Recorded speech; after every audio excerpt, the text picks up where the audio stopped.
Hi everyone, I'm Dinaka and I'm a past debater of Ananda College Colombo and currently the head coach of the Senanayake College Colombo, and I'm here to discuss the motion that this also would implement the 50+1 rule in all franchise cricket.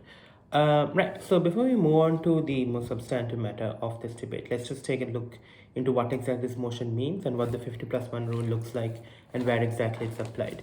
So the 50 plus rule currently is a prominent rule that is being applied in German football leagues, German football clubs, and European football leagues. And the basic premise of the 50+1 rule is that in exchange for an annual membership fee, the general public or members of that club, people who want to be members of the club, in exchange for an annual membership fee for the club, gets access to the quote-unquote membership of that club. So what entails as being a member of this club means that you can make certain decisions for the team, like as in like what sort of transfers that they can make in terms of players that they can let go on auctions, players that they can buy in auctions, and like all those sort of decisions that are usually made by top level management in different football clubs and just sports in general across the globe. Those sort of decisions can be made by the people who do pay this membership fee for that certain club.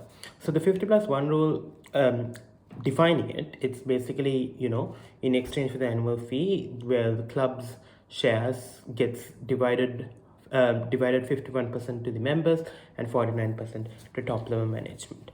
So currently this is only being implemented in German football clubs, I believe, and some European leagues as well. But beyond that, it's not really something that you see in various other sports. And there are various other sports that have their own sports leagues, like you have in the United States with baseball and basketball and cricket, which is now a growing sport across the globe, with its sort of growing itself globally by expanding into areas outside the Asian subcontinent, because we see the North American region really getting into cricket and like having their own cricket leagues. So we felt like this motion was sort of time relevant as well. All right, so speaking of it being time relevant, let's just talk about why exactly this is a big part when it comes to cricket.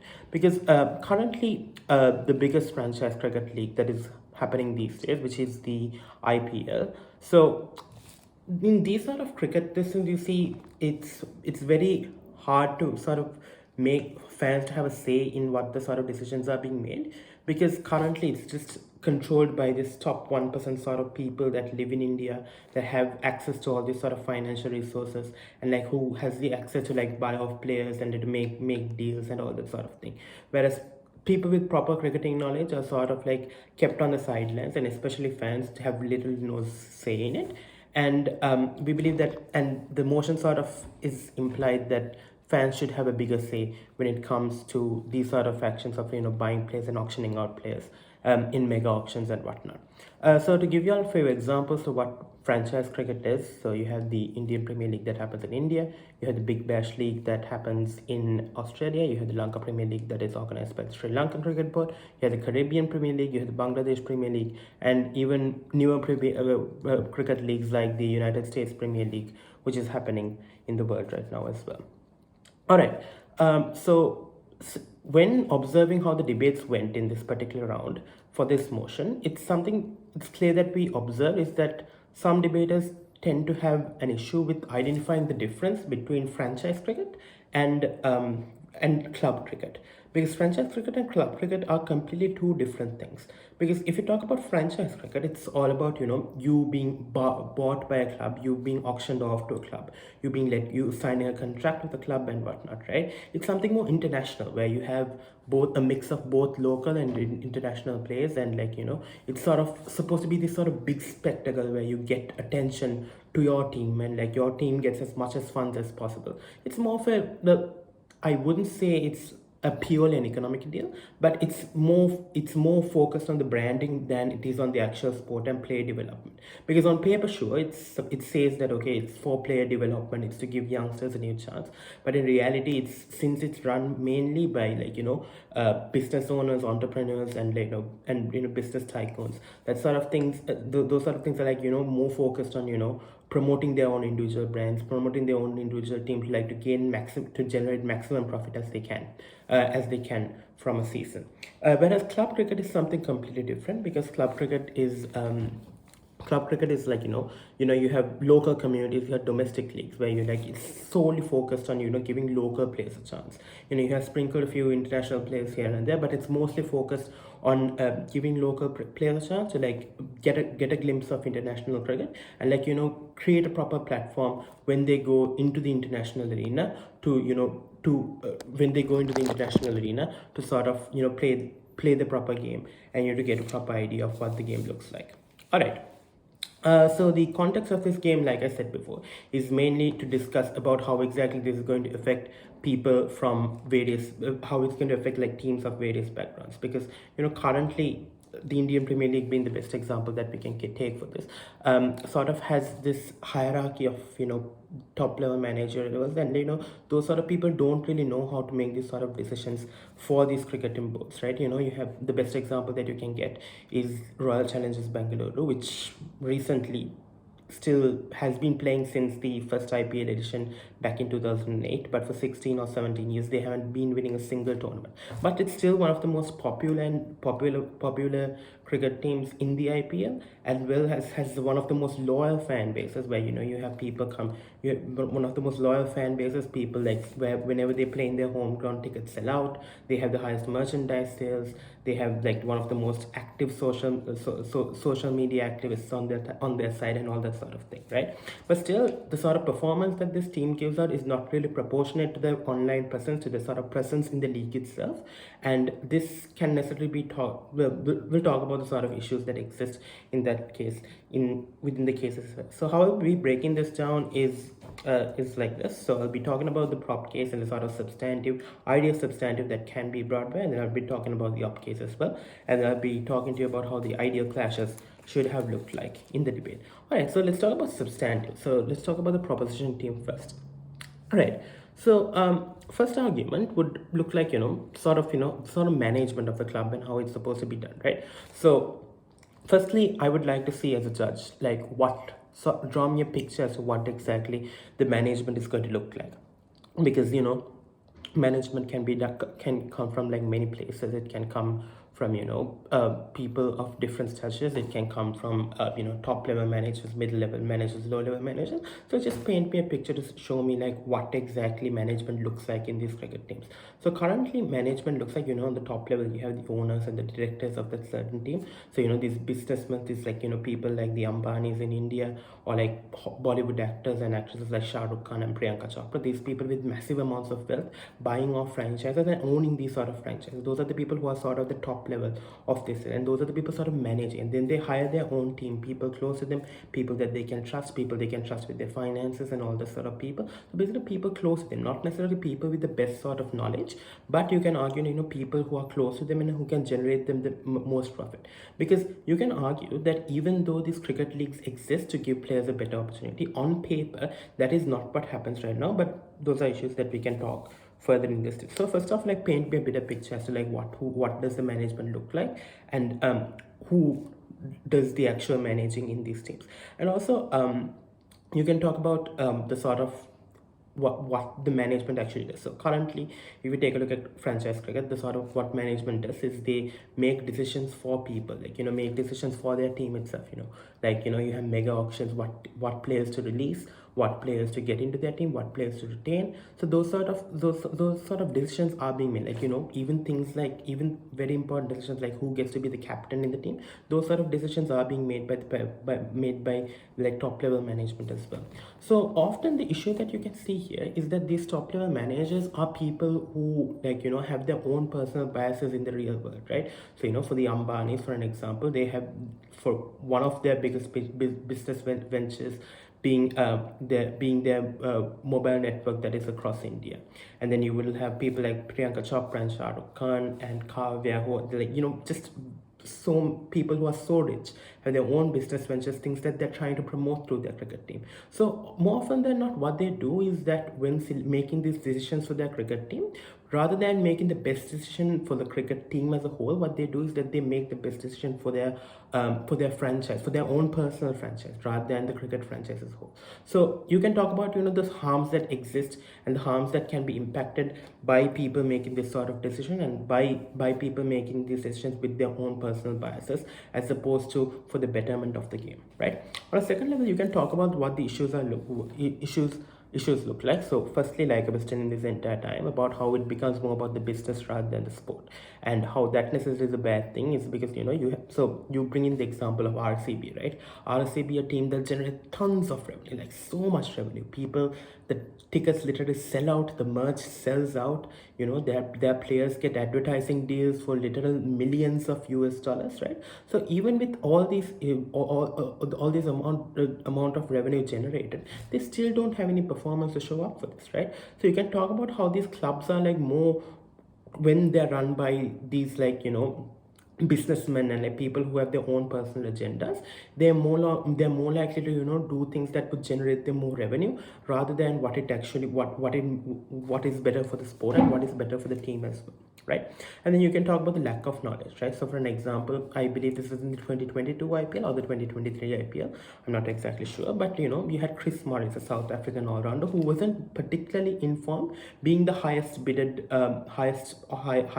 player in the IPL auction, and was like sold for an insane amount of like millions of dollars, right? So these are of decisions that necessarily, where you move a massive amount of money across the franchise, like from the franchise to these players, like these are of decisions, like especially when the revenue, a big chunk of that revenue is being generated by the fans with the tickets that they buy, with the merchandise that they buy. So in that given context, it's important to give fans a say, and as to like what takes to make this sort of decisions, because you're running off the fans' money, right? You're running off you have a loyal fan base, they generate revenue for you, and you pay, and you're using their money. So you need to you as prop, you can push the burden that people have the right to make sure that they have that sort of say in these big decision making processes, because they tend to make bad decisions, they tend to make sort of foolish decisions at time as well, pretty dumb decisions as well. So like I said before, Chris Morris is not a player that is totally informed, but still was auctioned off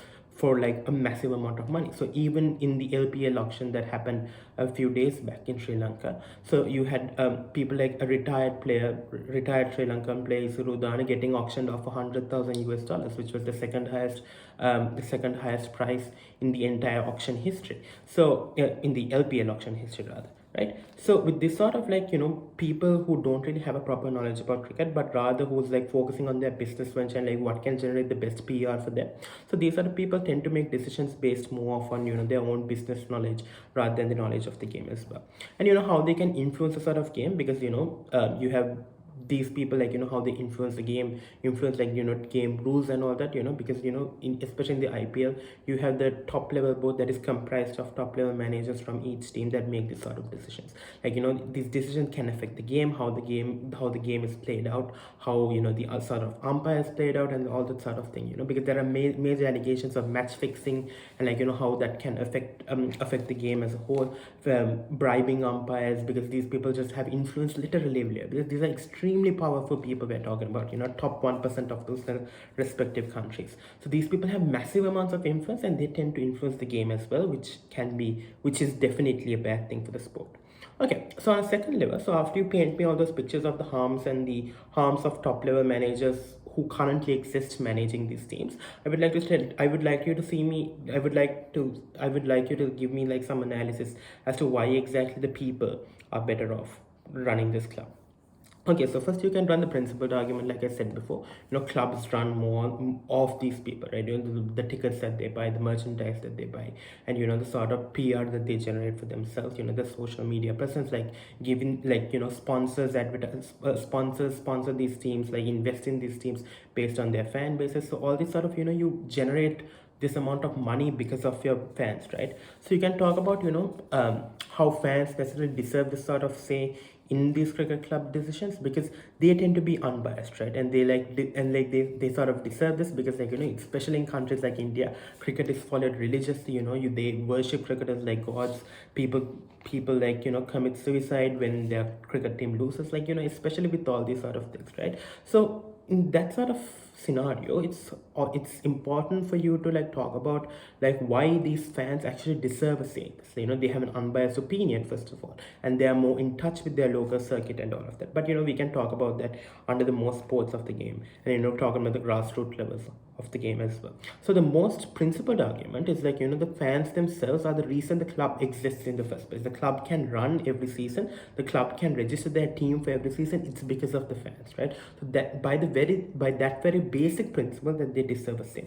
Second argument, you can talk about, the more grassroots levels of cricket and how exactly it's going to affect them, right? Here you can talk about how cricket, you once you give the this sort of decision making power to the fans, you get more engagement. How? Because these fans, they engage with their local players a lot, right? Especially since cricket is something very near and dear to them. It's something very close to them, right? They know their local players, they cheer them, like regardless of the sort of domestic league. It might not be the IPL, it might be some random domestic league that is happening within their certain province or state or whatever, right? They still know these people, they still know the players by name, they still cheer for them, they still have this emotional attachment to them, right? So at the same time, these people have more engagement with the grassroots level cricketers, right? These grassroots level cricketers who don't tend to get this sort of big stage to play in, because they simply get overshadowed by the like sheer amount of star power in these franchises. Because with this top level managers in place, what happens is that more often than not, they go for the like bigger names, people like Virat Kohli, Glenn Maxwell, and Faf du Plessis, AB de Villiers, like all these sort of people, like big names that can generate them more revenue, as opposed to more grassroots cricketers, and like you're giving them more opportunity to show themselves. True, that does happen to a certain extent right now, but it could be better. And like on paper, this league is supposed to like give the international exposure to youngsters, which is not being done to a great level right now. Because at best, you have very talented youngsters, like we had Nuwan Tushar from Sri Lanka playing just like one match for Mumbai Indians for the entire season, and some like that, plenty of other talented overseas and local players in India not necessarily getting the chance simply because of the bad decisions made by top level management.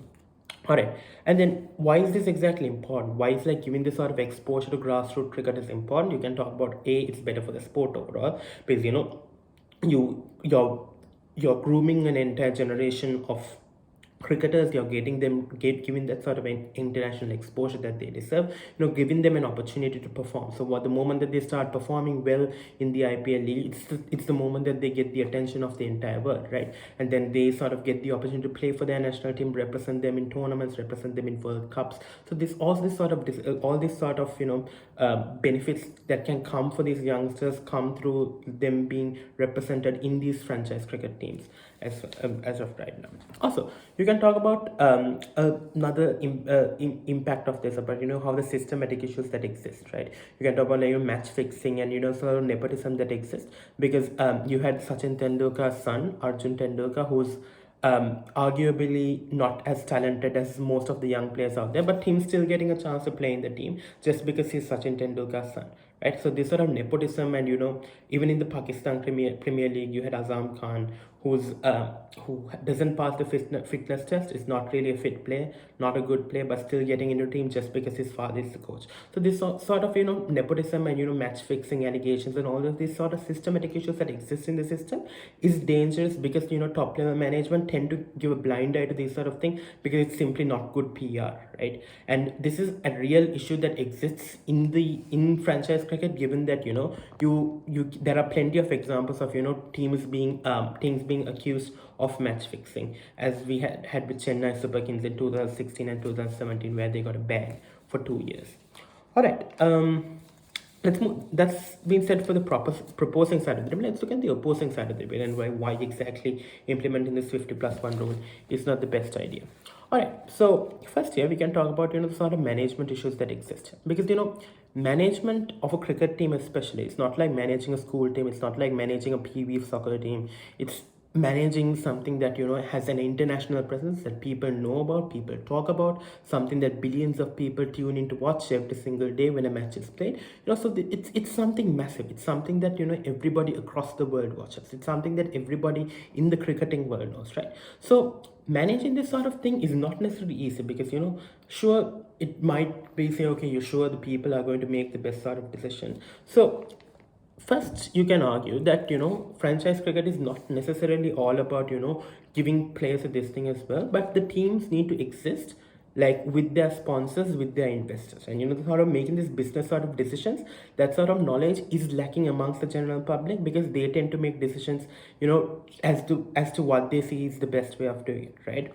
So you can talk about how this is going to affect attracting investors into your team, because if you buy into all the arguments that are coming from proposition, all this young power, putting aside star and giving opportunities to young players, then investors like don't tend to sort of invest in this sort of thing. Well, because just share lack of star power. But that's an assumption, and that's a pretty good assumption that you make. But assumptions aside, you can like make a pretty solid argument with case of decision making, right? Because people's ideas are subjective.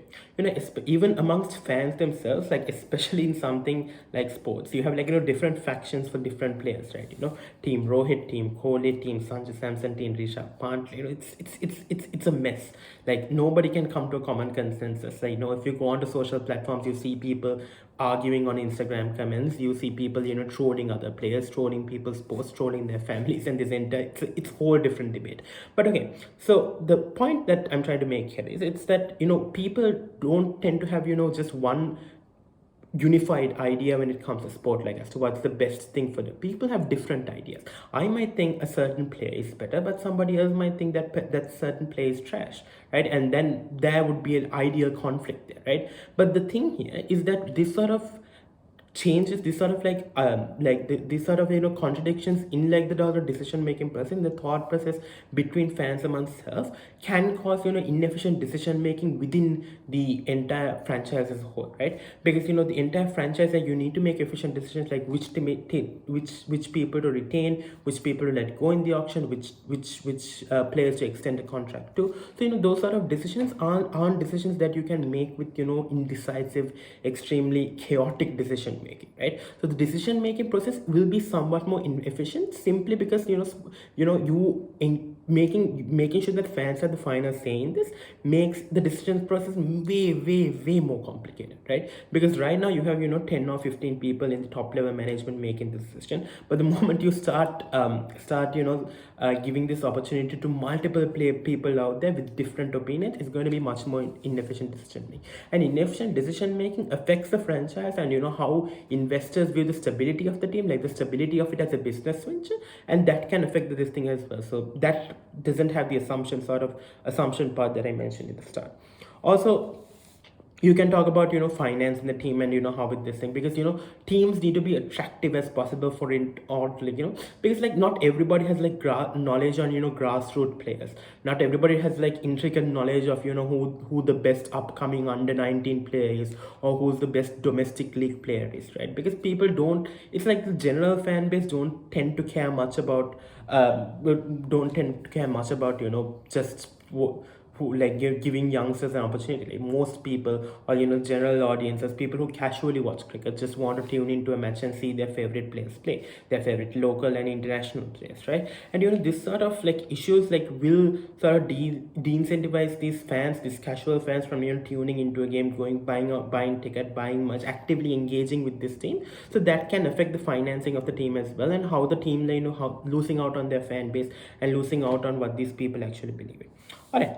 So you can talk about sort of how exactly this this amount of membership fee that we're talking about is not something that can be afforded by the massive parts of the general public as well, right? Because again, let's take the example of India. India is like a country where the majority of people are living in poverty, and you don't really have that sort of disposable income to like pay your cricket team annually, so that you can like get that sort of subscription, so that just you can be a member and make the sort of decisions for that team. So at the end of the day, even though you are saying that you're including the general public, you're still only including that sort of top percentile of people in society who has that sort of disposable income to give to their team so that they can get into that exclusive sort of membership part in their team. And it's not something that everybody can afford. It's not something that everybody can get into, and that's another inefficiency in this system. Second, you can talk about how it affects the sport as well, because you can refute all the arguments coming from proposition by saying, look, domestic players, upcoming players have plenty of leagues, things like the Ranji Trophy, things like club cricket franchises where they can showcase their talent and all that sort of things, because that sort of thing exists and people do get into international teams through this, because especially in countries like Sri Lanka, domestic leagues help a lot, because the Lanka Premier League is not a massive league as compared to the other leagues around the world. So it's not like it's only Lanka Premier League that gets people into the national team. You have more domestic league, club cricket, and state provincial cricket, and that sort of gets you into the team as well. So there's already a platform for these upcoming and young players to ensure that they get the sort of attention that they're looking for, right?